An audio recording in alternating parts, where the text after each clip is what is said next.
नमस्कार दोस्तों, स्वागत है आपके यूट्यूब चैनल एग्ज़ाम स्टडी में। आज हम मध्यकालीन इतिहास के तहत सूफी आंदोलन के बारे में पढ़ेंगे दोस्तों। दिया है दोस्तों सूफी आंदोलन। जो लोग सूफी संतों से शिष्टता ग्रहण करते थे उन्हें मुरीद कहा जाता था। तो जो लोग सूफी संतों से शिष्टता ग्रहण करते थे उन्हें क्या कहा जाता था दोस्तों? तो उन्हें मुरीद कहा जाता था। सूफी जिन आश्रमों में निवास करते थे उन्हें खानकाह या मठ कहा जाता था दोस्तों। तो सूफी जिन आश्रमों में निवास करते थे उन्हें क्या कहा जाता था? तो उन्हें खानकाह या मठ कहा जाता था दोस्तों। सूफियों के धर्म संघ बासारा इस्लामी सिद्धांत के समर्थक और बेसारा जो कि इस्लामी सिद्धांत से बंधे नहीं में विभाजित थे। तो सूफियों के धर्म संघ बासारा इस्लामी सिद्धांत के समर्थक और बेसारा जो कि इस्लामी सिद्धांत से बंधे नहीं में विभाजित है। भारत में चिश्ती एवं सुहरावर्दी सिलसिले की जड़ें काफ़ी गहरी थी।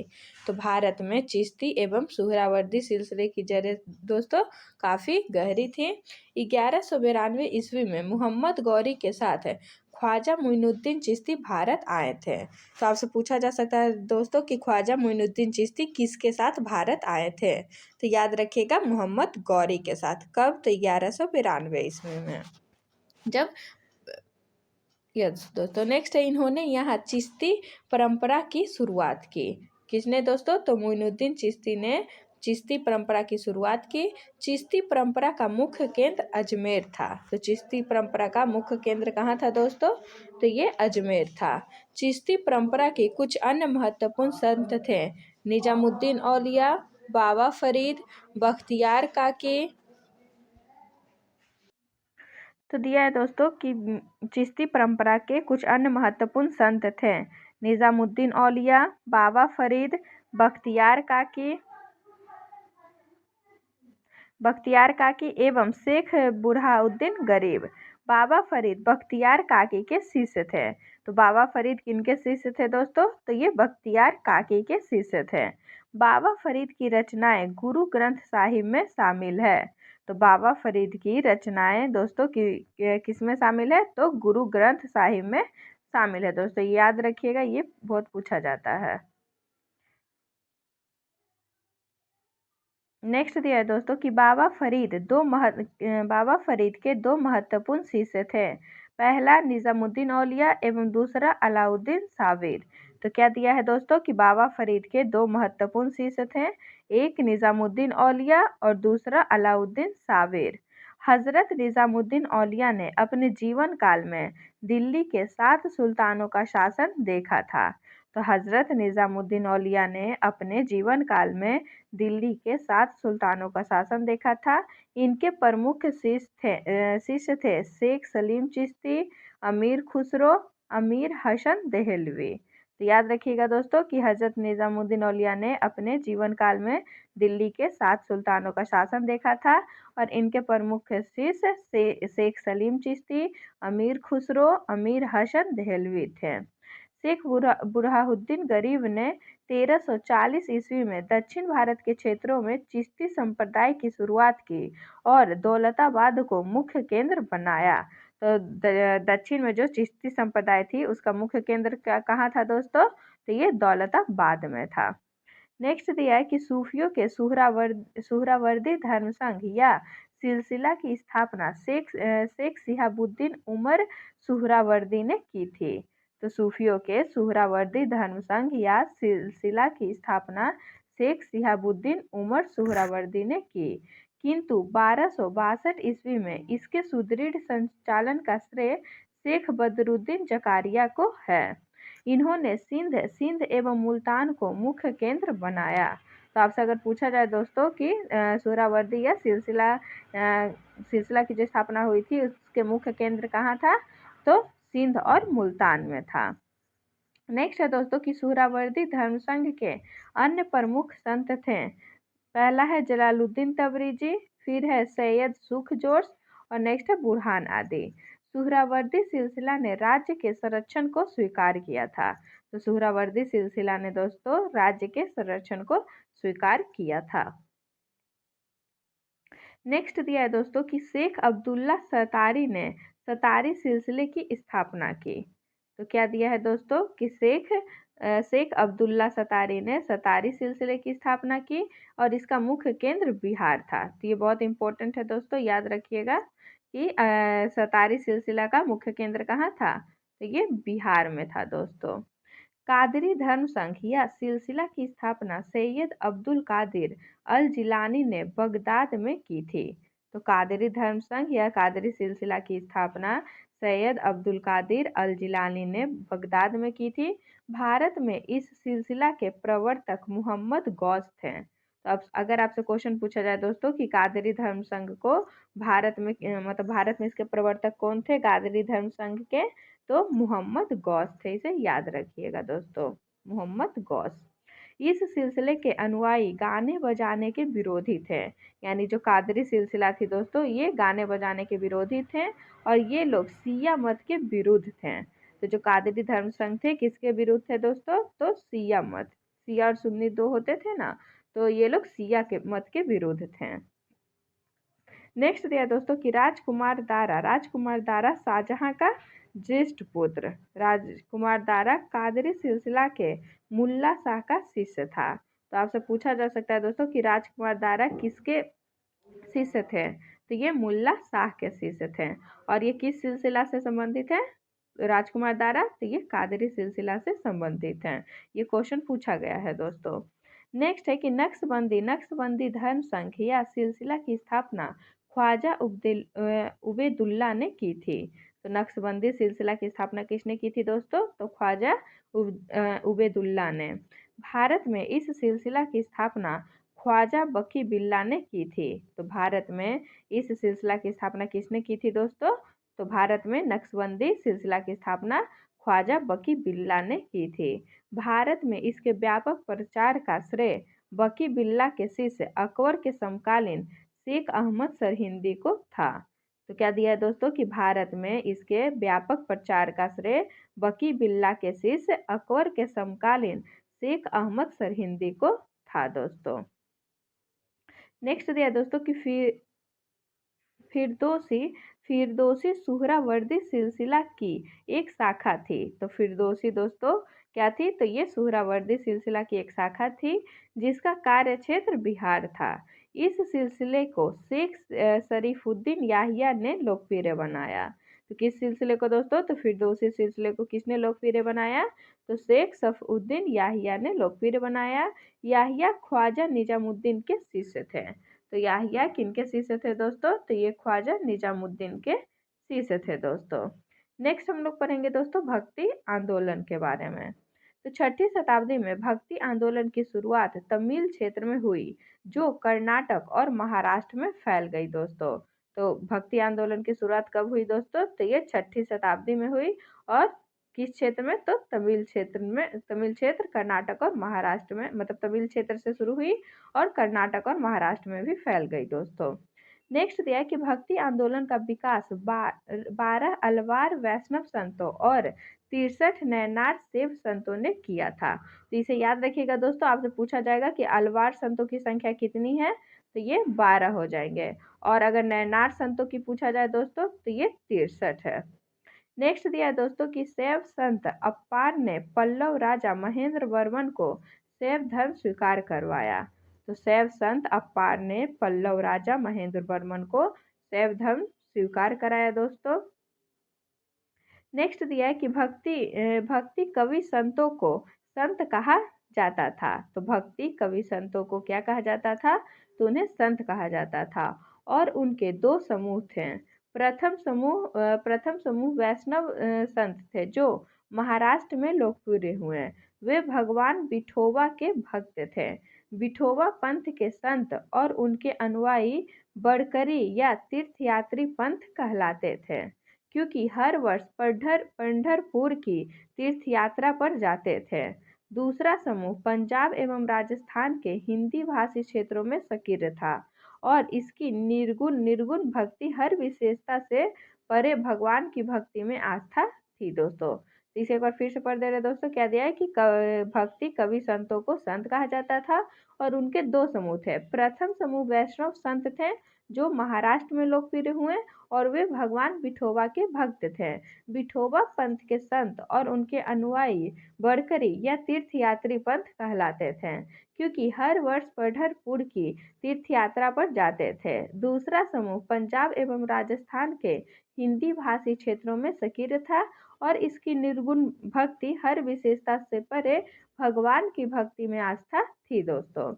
नेक्स्ट दिया कि भक्ति आंदोलन को दक्षिण भारत से उत्तर भारत में रामानंद के द्वारा लाया गया। ये वेरी वेरी इंपॉर्टेंट है दोस्तों, ये पूछा जाता है कि भक्ति आंदोलन को उत्तर भारत में किसने लोकप्रिय बनाया, तो ये रामानंद ने, याद रखिएगा दोस्तों। नेक्स्ट दिया है कि बंगाल में कृष्ण भक्ति की प्रारंभिक प्रतिपादकों में विद्यापति ठाकुर और चंडी दास थे दोस्तों। तो ये क्वेश्चन पूछा जा सकता है दोस्तों कि बंगाल में कृष्ण भक्ति की प्रारंभिक प्रतिपादकों, मतलब कौन प्रारंभिक प्रतिपादक थे, तो विद्यापति ठाकुर और चंडी दास दोस्तों। नेक्स्ट दिया है कि रामानंद की शिक्षा से दो संप्रदायों का प्रादुर्भाव हुआ। सगुण जो पुनर्जन्म में विश्वास रखता था और निर्गुण जो भगवान के निराकार रूप को पूजता था। तो रामानंद की शिक्षा से दो संप्रदायों का जन्म हुआ दोस्तों। एक है सगुण जो कि पुनर्जन्म में विश्वास करते थे और दूसरे थे निर्गुण जो कि भगवान के निराकार यानी कोई भी आकार नहीं दोस्तों, उसके रूप में उनको पूजते थे। नेक्स्ट दिया दोस्तों कि सगुण संप्रदाय के सबसे प्रसिद्ध व्याख्याताओं में से तुलसीदास और नाभादास जैसे राम भक्त और निम्बार्क, बल्लवाचार्य, चैतन्य, सूरदास और मीराबाई जैसे कृष्ण भक्त थे। तो सगुण संप्रदाय के सबसे प्रसिद्ध व्याख्याताओं में से कौन कौन थे दोस्तों, तो तुलसीदास और नाभादास जैसे राम भक्त और निम्बार्क, बल्लवाचार्य, चैतन्य, सूरदास और मीराबाई जैसे कृष्ण भक्त थे। निर्गुण संप्रदाय के सबसे प्रसिद्ध प्रतिनिधि थे कबीर। तो जो कबीर थे दोस्तों वो किस संप्रदाय से जुड़े थे, तो ये निर्गुण संप्रदाय से, जो कि मानते थे कि भगवान का कोई भी आकार नहीं होता है। नेक्स्ट दिया है कि जिन्हें भावी उत्तर भारतीय पंथों का आध्यात्मिक गुरु माना जाता है।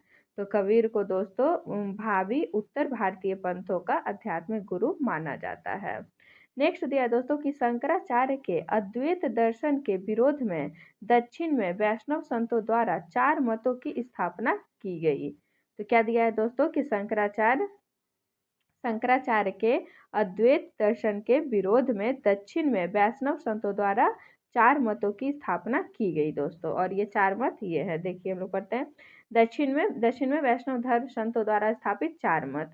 तो पहला मत है दोस्तों श्री संप्रदाय रामानुजाचार्य से संबंधित है और ये विशिष्टाद्वैतवाद को मानते हैं। दूसरा है दोस्तों ब्रह्म संप्रदाय ये माधवाचार्य से संबंधित है और ये द्वैतवाद को मानते थे।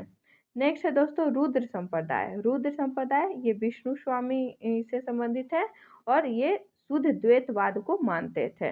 नेक्स्ट है दोस्तों सनकादि संप्रदाय से निम्बकाचार्य संबंधित है और ये द्वैतवाद को मानते थे दोस्तों। तो ये याद रखिएगा दोस्तों कि सीधी संप्रदाय से रामानुजाचार्य संबंधित है और ये विशिष्टाद्वैत को मानते थे। ब्रह्म संप्रदाय से माधवाचार्य संबंधित है और ये द्वैतवाद को मानते थे। रुद्र संप्रदाय विष्णु स्वामी से संबंधित है और ये शुद्ध द्वैतवाद को मानते थे। और सनकादि संप्रदाय से निम्बकाचार्य संबंधित है और ये द्वैत को। तो अधिकतर क्वेश्चन पूछा जाता है दोस्तों ये ऐसे करके मैच करने के लिए आ जाता है कि रामानुजाचार्य विशिष्टाद्वैतवाद से संबंधित है, माधवाचार्य द्वैतवाद से संबंधित है, विष्णु स्वामी शुद्ध द्वैतवाद से संबंधित है और निम्बकाचार्य द्वैतवाद से संबंधित है दोस्तों। ये क्वेश्चन ज्यादा पूछा जाता है। नेक्स्ट दिया है दोस्तों भक्ति आंदोलन के संत। तो भक्ति आंदोलन के संत में दिया है दोस्तों सर्वप्रथम रामानुजाचार्य इन्होंने राम को अपना आराध्य माना। इनका जन्म 1017 ईस्वी में मद्रास के निकट पेरुम्बर नामक स्थान पर हुआ था। 1137 ईस्वी में इनकी मृत्यु हो गई। किनकी दोस्तों, तो रामानुजाचार्य की। रामानुज ने वेदांत में प्रशिक्षण अपने गुरु कांचीपुरम के यादव प्रकाश से प्राप्त किया था। तो रामानुजाचार्य के गुरु कौन थे दोस्तों, तो ये यादव प्रकाश थे। तो इनका कार्यकाल याद रखिएगा दोस्तों कि ये 11वीं शताब्दी में थे रामानुजाचार्य। नेक्स्ट है दोस्तों रामानंद। रामानंद का जन्म 1299 ईस्वी में प्रयाग में हुआ था। ये क्वेश्चन पूछा जाता है दोस्तों कि रामानंद का जन्म कहाँ हुआ था, तो प्रयाग में हुआ था। कब, तो 1299 ईस्वी में। इनकी शिक्षा प्रयाग तथा वाराणसी में हुई थी। इन्होंने अपना संप्रदाय सभी जातियों के लिए खोल दिया। तो इन्होंने अपना संप्रदाय दोस्तों सभी जातियों के लिए खोल दिया। रामानुज की भांति इन्होंने भी भक्ति को मोक्ष का एकमात्र साधन स्वीकार किया। इन्होंने मर्यादा पुरुषोत्तम राम एवं सीता की आराधना को समाज के समक्ष रखा। इनके प्रमुख शिष्य थे रैदास, जिन्हें हरिजन कहा जाता था। नहीं, हरिजन थे दोस्तों। रैदास जो थे हरिजन थे। कबीर चुलाहा थे। धन्ना जो कि जाट थे। सेना जो कि नाई थे। और पीपा राजपूत थे दोस्तों। तो रामानंद के शिष्य कौन थे दोस्तों? रैदास जो कि हरिजन थे। ये पूछा मैच करने के लिए आ सकता है दोस्तों कि रैदास कौन थे, तो हरिजन थे। कबीर चुलाहा थे। धन्ना जो थे वो जाट थे। सेना जो थी वो नाई थी। और जो पीपा थी वो राजपूत थे। नेक्स्ट हम लोग पढ़ेंगे दोस्तों कबीर के बारे में। कबीर का जन्म 1425 ईस्वी में एक विधवा ब्राह्मणी के गर्भ से हुआ था। तो कबीर का जन्म 1425 ईस्वी में दोस्तों एक विधवा ब्राह्मणी के गर्भ से हुआ था। लोक लज्जा के भय से उसने नवजात शिशु को वाराणसी में लहरतारा के पास एक तालाब के समीप छोड़ दिया था। जुलाहा नीरू तथा उसकी पत्नी नीमा इस नवजात शिशु को अपने घर ले आए। कौन दोस्तों? तो जुलाहा नीरू तथा उसकी पत्नी नीमा इस नवजात शिशु को अपने घर ले आए। इस बालक का नाम कबीर रखा गया। इन्होंने राम, रहीम, हजरत, अल्लाह आदि को एक ही ईश्वर के अनेक रूप माने हैं। इन्होंने जाति प्रथा, धार्मिक कर्मकांड, बाह्य आडंबर, मूर्ति पूजा, जप तप, अवतारवाद आदि का घोर विरोध करते हुए एकेश्वरवाद में आस्था व्यक्त की एवं निराकार ब्रह्मा की उपासना को महत्व दिया। किसने दोस्तों? तो कबीर ने। निर्गुण भक्ति धारा से जुड़े कबीर ऐसे प्रथम भक्त थे जिन्होंने संत होने के बाद भी पूर्णतः गृहस्थ जीवन का निर्वाह किया। तो याद रखिएगा दोस्तों कि निर्गुण भक्ति धारा से जुड़े कबीर ऐसे प्रथम भक्त थे जिन्होंने संत होने के बाद भी पूर्णतः गृहस्थ जीवन का निर्वाह किया। इनके अनुयायी कबीर पंथी कहलाए। कबीर के उपदेश सबद सिखों के आदि ग्रंथ में संग्रहित हैं। तो कबीर के उपदेश किस में संग्रहित है दोस्तों?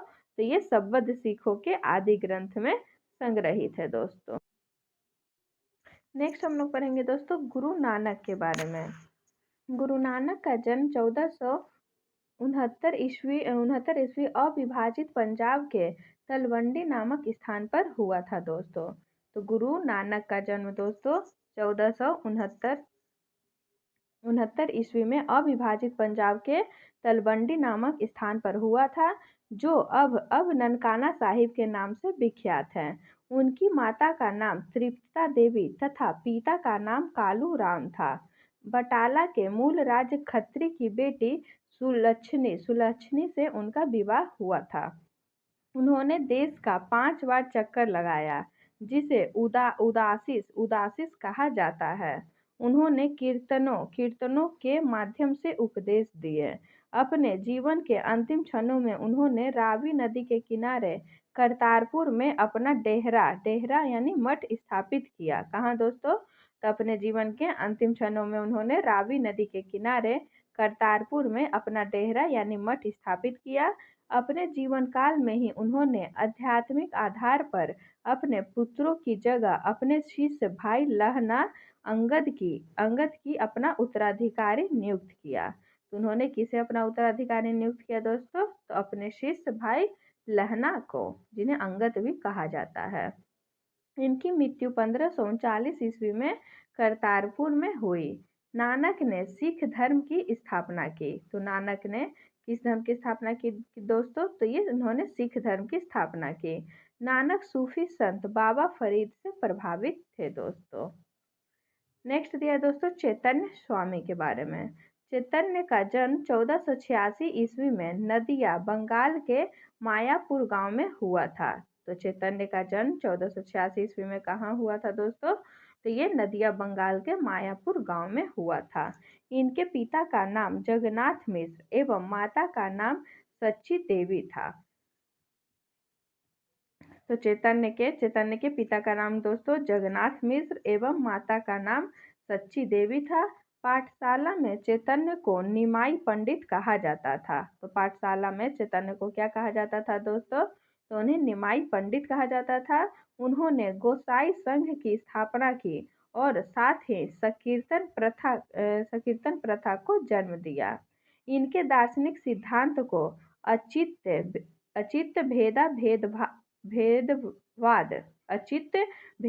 भेदवाद के नाम से जाना जाता है। किनके सिद्धांत को दोस्तों? तो चैतन्य स्वामी के सिद्धांत को अचित्त भेदवाद से के नाम से जाना जाता है। सन्यासी बनने के बाद बंगाल छोड़कर पूरी मतलब उड़ीसा में है दोस्तों, तो वहाँ चले गए थे, जहाँ उन्होंने 2 दशक तक भगवान जगन्नाथ की उपासना की थी। नेक्स्ट दिया दोस्तों नेक्स्ट है दोस्तों श्री मद बल्लभाचार्य। तो दिया है दोस्तों कि श्रीमद बल्लभाचार्य का जन्म 1400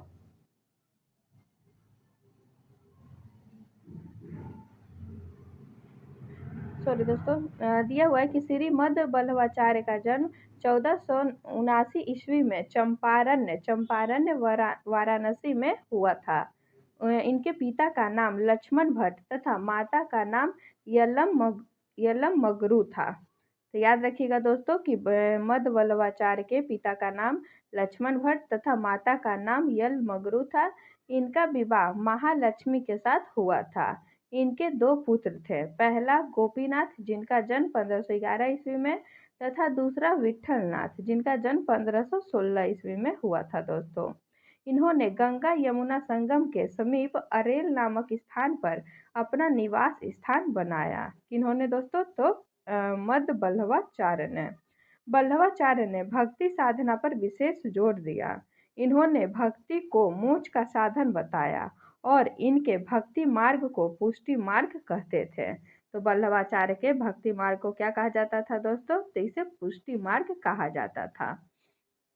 नेक्स्ट दिया दोस्तों गोस्वामी तुलसीदास का जन्म उत्तर प्रदेश के बांदा जिले में राजापुर गांव में 1554 ईस्वी में हुआ था। इन्होंने रामचरितमानस की रचना की थी दोस्तों। तो क्या दिया है दोस्तों कि गोस्वामी तुलसीदास का जन्म उत्तर प्रदेश के बांदा जिले में राजापुर गांव में 1554 ईस्वी में हुआ था और इन्होंने रामचरितमानस की रचना की थी दोस्तों। नेक्स्ट दिया दोस्तों धन्ना का जन्म 1415 ईस्वी में एक जाट परिवार में हुआ था। राजपुताना से बनारस आकर ये रामानंद के शिष्य बन गए। कौन दोस्तों? तो धन्ना जो थे वो राजपुताना से बनारस आके रामानंद के शिष्य बन गए। कहा जाता है कि इन्होंने भगवान की मूर्ति को हठात भोजन कराया था, यानी हठात यानी हठ में आ गए थे कि जब भगवान खाएंगे उसके बाद ही हम खाएंगे। तो ये इसलिए इनको कहा जाता है दोस्तों कि इन्होंने भगवान की मूर्ति को हठात भोजन कराया था। किसने? तो धन्ना ने दोस्तों। नेक्स्ट दिया दोस्तों रैदास ये जाति से चमार थे। तो रैदास दोस्तों जाति से चमार थे। ये रामानंद के 12 शिष्यों में से एक थे। इनके पिता का नाम रघु तथा माता का नाम घुरबीनिया था। ये जूता बनाकर जीविकोपार्जन करते थे। मीराबाई ने इन्हें अपना गुरु माना है। तो मीराबाई ने किन्हें अपना गुरु माना है दोस्तों? तो रैदास को। इन्होंने रैदासी संप्रदाय की स्थापना की थी। तो रैदास ने किस संप्रदाय की स्थापना की थी दोस्तों? तो रैदासी संप्रदाय की स्थापना की थी। नेक्स्ट दिया है दोस्तों दादू दयाल। तो दादू दयाल ये कबीर के अनुयायी थे। तो आपसे क्वेश्चन पूछा जा सकता है दोस्तों कि दादू दयाल किसके अनुयायी थे? तो ये कबीर के अनुयायी थे। इनका जन्म 1554 ईस्वी में अहमदाबाद में हुआ था। तो दादू दयाल का जन्म 1554 ईस्वी में अहमदाबाद में हुआ था। इनका संबंध धूनिया जाति से था। सांभर में आकर इन्होंने ब्रह्म संप्रदाय की स्थापना की। तो ब्रह्म संप्रदाय की स्थापना किसने की दोस्तों? तो दादू दयाल ने। अकबर ने धार्मिक चर्चा के लिए इन्हें एक बार फतेहपुर सीकरी में बुलाया था। इन्होंने निपख नामक आंदोलन की शुरुआत की थी। तो दादू दयाल ने दोस्तों निपख नामक आंदोलन की शुरुआत की थी दोस्तों। नेक्स्ट चैप्टर है मुगल साम्राज्य दोस्तों, जिसे हम लोग नेक्स्ट वीडियो में पढ़ेंगे। आज के लिए इतना ही। अगर आप लोगों को वीडियो पसंद आया हो तो लाइक और शेयर करें तथा चैनल को सब्सक्राइब करें दोस्तों। धन्यवाद।